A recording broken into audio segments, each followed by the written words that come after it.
next slide is of the meeting in person last Wednesday. It's 2 pieces, and they're the ones that got accepted into Jazzercise. Yeah. Mara was there. There were, well, and Jaime has a new piece right here, where he painted in this little rectangle on top of his nude figure. Ulrika. Yeah, so those are the ones I just brought home yesterday, I mean, sorry. And yep. But you didn't show us the one that went in this time. I did a while ago, so I thought it would be kind of redundant to show it again. It was the ballerina. That was the one they picked. Oh, those are gorgeous. Thank you. Okay. So What is the subject matter?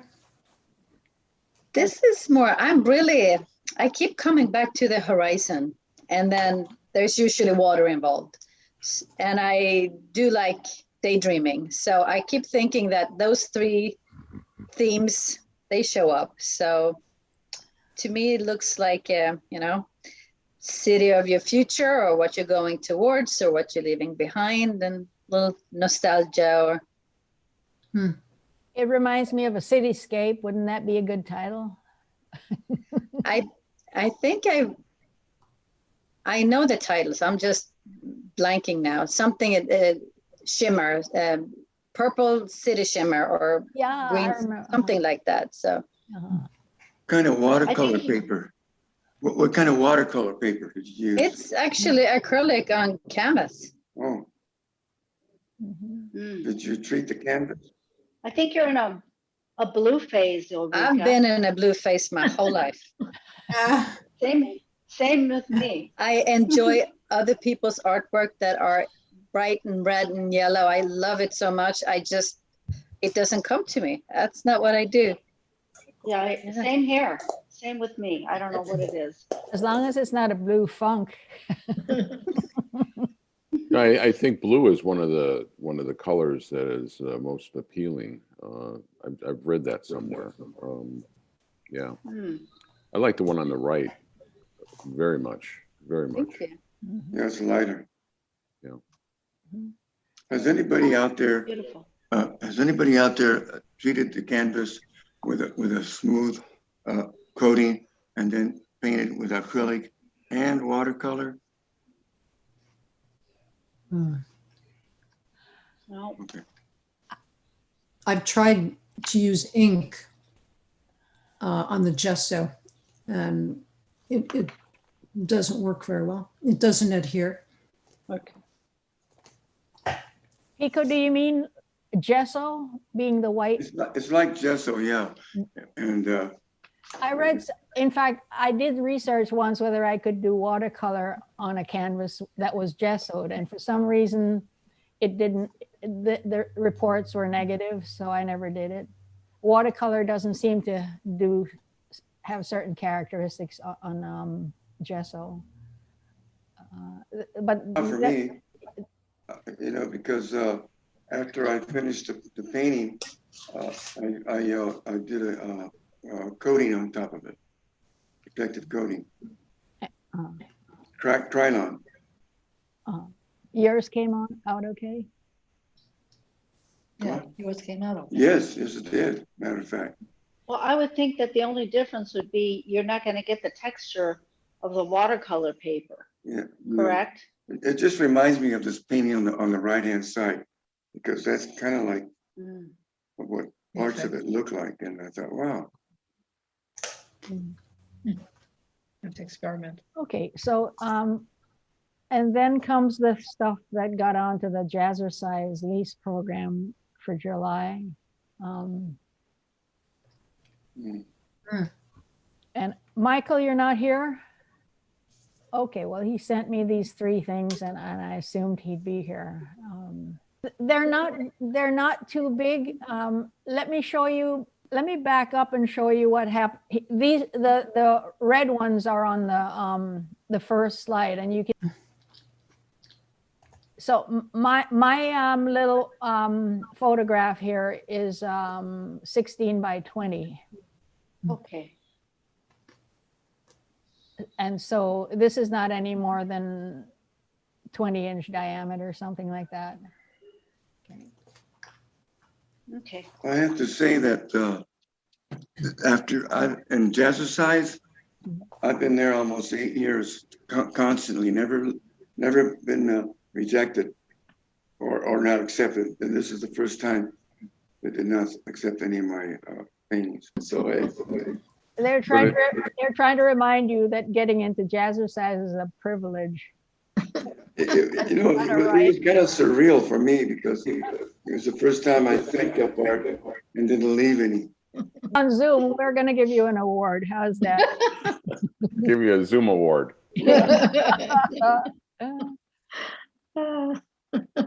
Okay, and I managed to get 3 things in. I brought this one to the meeting last Wednesday, and I had forgotten I called it Shutterbug. I have been, and you've seen this cello on board. I have to say that I was stunned that they picked that one. I really like it. Very interesting. Well, I think it's fantastic. Me too. my favorite had been the one with the Forgiveness 1988, or is a wine thing with wine glasses. And I thought for sure that one was going to get in. And and cello on board was actually the last thing I did because I needed another entry. And I really did massage it to death. Now, Miss Phyllis isn't here, but she sent a little blurb about her thing. She did get 4 pieces in, and she sent me 2 JPEGs. Nice. Very nice. Yeah, they are lovely. Very nice. Mm-hmm. Yeah, Faya goes all over the place. And she has quite a range of Venues. styles. Yeah. Oh, Yeah. you mean her styles? Yeah. Oh yeah, it's just really amazing. Mm-hmm. Yep. What does the print say on the piece? It's just the title, the size, and maybe it could be a copyright protection thing where people can't feel it because they have to be big enough to get into Jazzercise. I think they were quite large enough. I have a question. Have any of you sold at the Jazzercise venue? Well, Helen did. oh, Helen did, Yeah, some time ago. Yeah. Some time ago, yes, she did. and I I know didn't speak to her for a month. I was so jealous. really. And I recall years ago, Steve Wilson, they bought one of his Oh yeah, that's Right. his true. wall hanging sculpture things. Yeah. Well, but how could they have sold it? Our pieces were hanging for a year and a half, and the place was shut down for COVID. So who's going to buy? Who isn't here? Barry. Well, I like that. Yeah. They're really beautiful. I mean, we've told him to do more. Yeah, I'm real happy for him that they appreciated his serendipitous style that he stumbled on.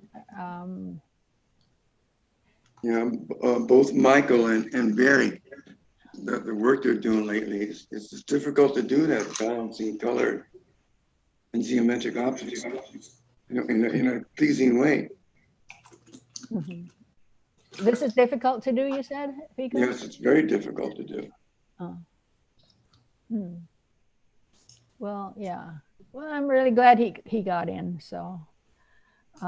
These are very joyful, very happy. Yeah. Mm-hmm. Somebody who was here. Yay. Huh. This piece is not completed yet, although I've now finished the wood. This is Perota wood. and I've been researching as to, whether hardness of Peroda. It's a exotic wood. The two pieces that are, the one piece you see that's flared that goes to the left like an arm, and then there's another back piece that's attached that's flared that goes to the right. Those are cutoffs of another piece of Peroda, and they had some interesting crevices and things in them. So I added it to the centerpiece, which is 66 inches high, and so it's Peroda is really a pretty wood. When you see it, it has sapwood, and then it has heartwood. Heartwood is the dark that you see kind of on the left part of the piece that goes up and down. And then the others, that's the light color, is the sapwood of Peroda. How do you spell that, Scott? Parota. Oh, I'd call it Peroda. What do I know? Yeah, and so that's a piece anyway. I really enjoyed your Scott, how much you've improved through the years. This last piece you have in Cold Gallery, I would have thought that would have got the best of show. Which piece? Which piece? Ceramic, your wooden one on when you first walk in on the left-hand side, on the corner. It's about 36 inches tall. Oh, okay, yeah. It's Made of carob wood, yeah. Really nice. It's becoming more dynamic and dimensional. Yeah, I'm working on another piece now that's a pedestal piece, but I've got several freestanding ones like this one that are kind of in the works. They've been sitting in my studio for a while, and they're in different stages. There's a lot of work that goes into a freestanding piece, from the cutting to the routing to then the grinding and then to the sanding and then to the finishing. So it's takes a while to get through one of those. So yeah. Anyway, Pico, you really hit on something, because this is one of my favorites of Scott's. I think what really what grabs me, I love how rough this is and unfinished. So I was hoping when you said in progress that you weren't going to smooth this out. No, it's not. And I wondered, is it attached? Is this whole thing one piece of wood that's attached to the rest of it, or where did you attach it? Yeah, it's attached in several places with dowels to the main piece. But the upper, let's say the upper foot or so, 12 inches or so, actually comes out away from the body of the piece. So it's pretty cool. It's How tall is it? It's 66 inches. It's life size. Yeah. So Looks it was a fun piece the way it came together. And Now this might be best of show, Pico.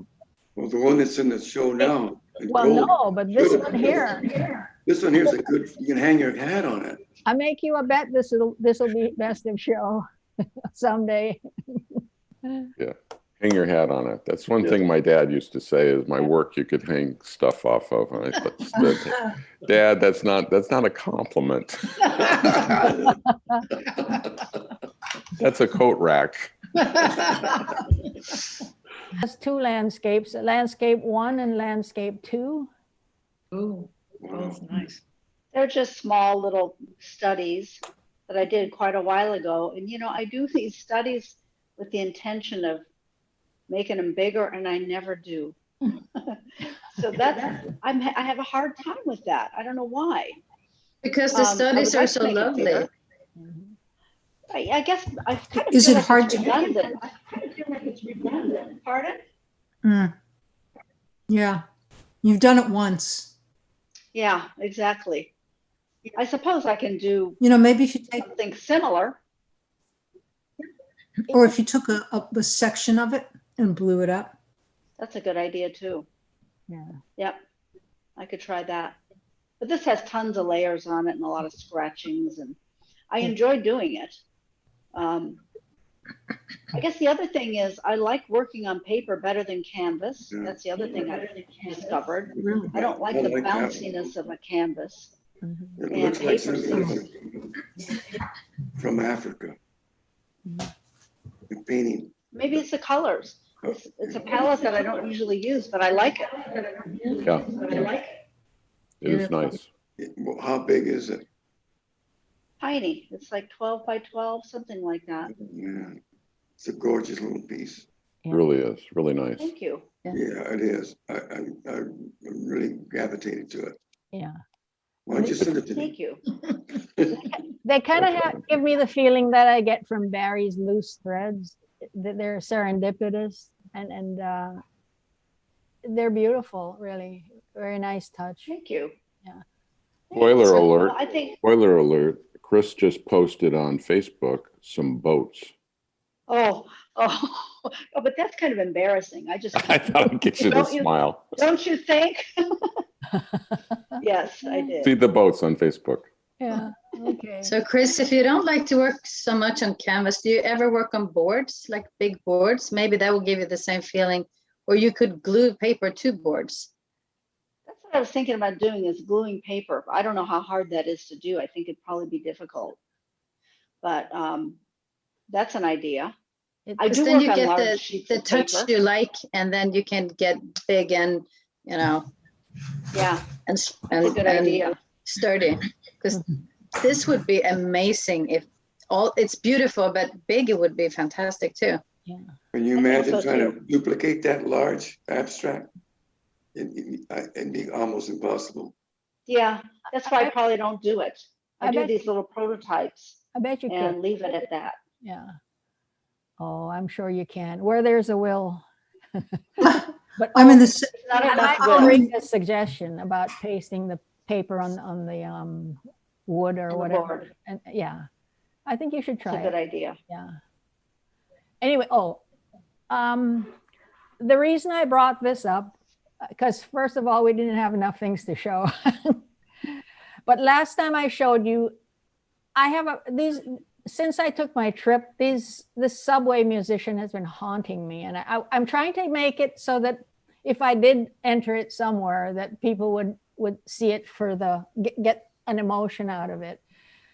You've seen this one, and lately what I thought was that if I zoomed in on him like this and got rid of the stuff around, then you'd feel more personal about the color,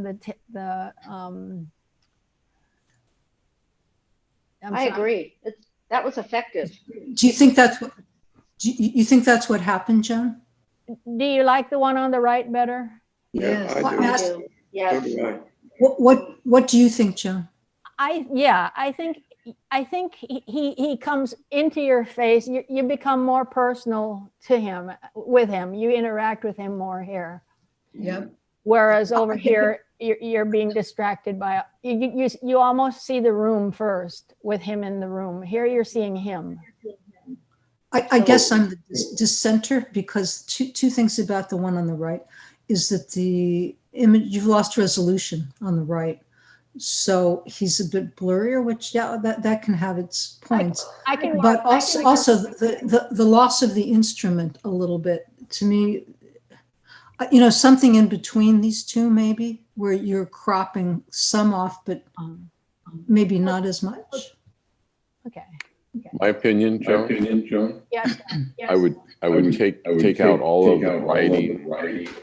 I'm getting feedback on my thing. It's really annoying. I would take the musical things that are in white that are on the background. I would take those out. And I think my opinion is the expression on his face is really great with his hands, and the softness of it doesn't bother me. It makes it more of a painter type of image rather than a photograph. And I think it's a winner.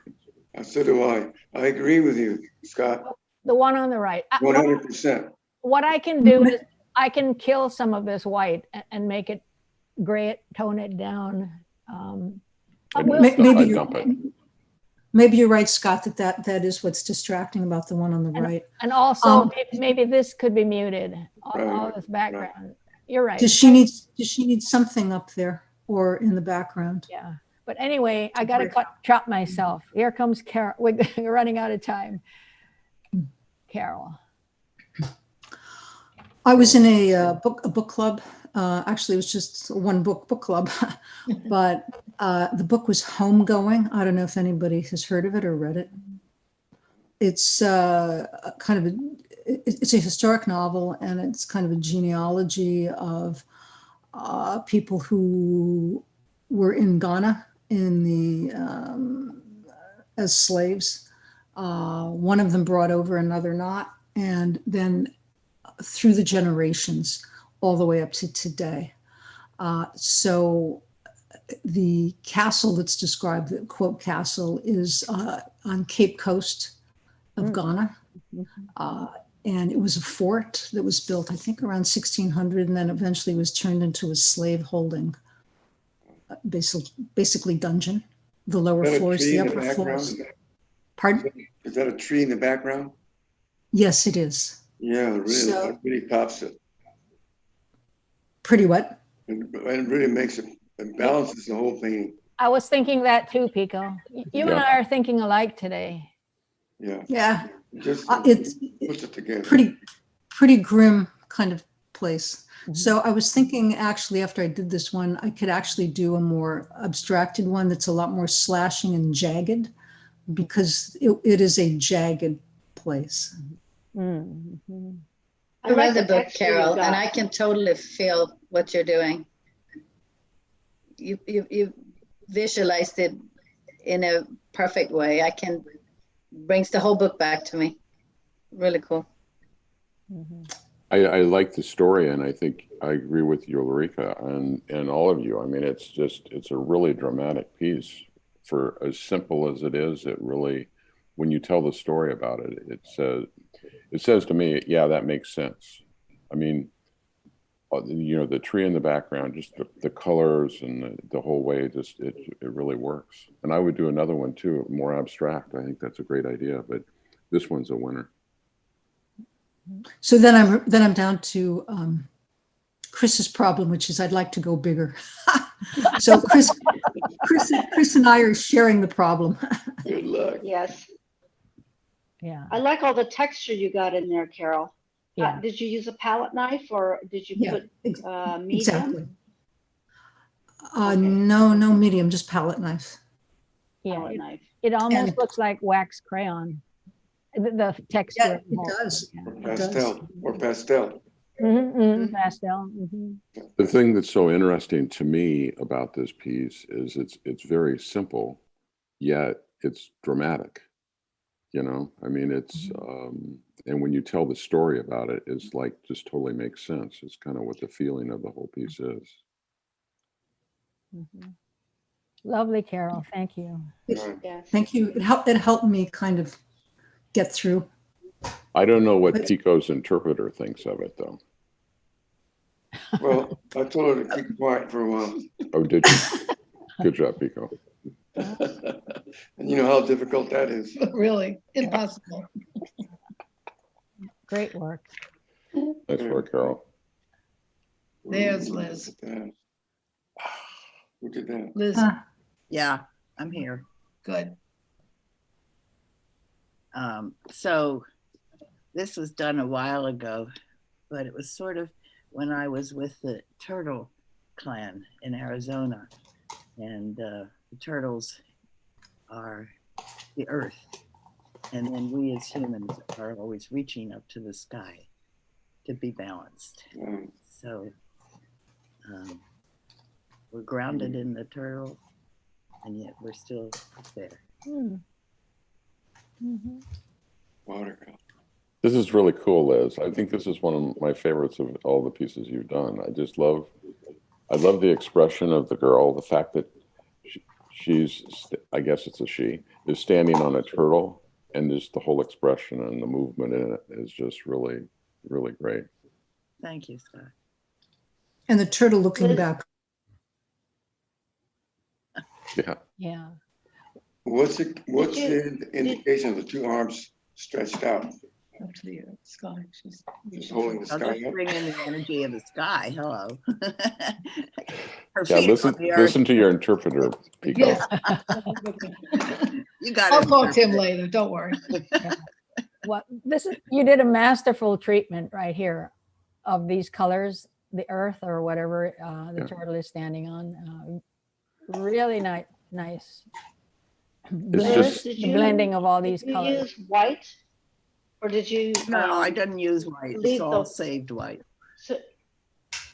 Oh, that's what I was Yeah, wondering. watercolor. hard to you do. Just Wow. save the whites. Or Mhm. Yeah, exactly. Did you use what do you call that white stuff that you put on? just, What? I don't know. Oh, masking fluid. Sometimes I don't remember on this particular one if I put any masking fluid any place or not.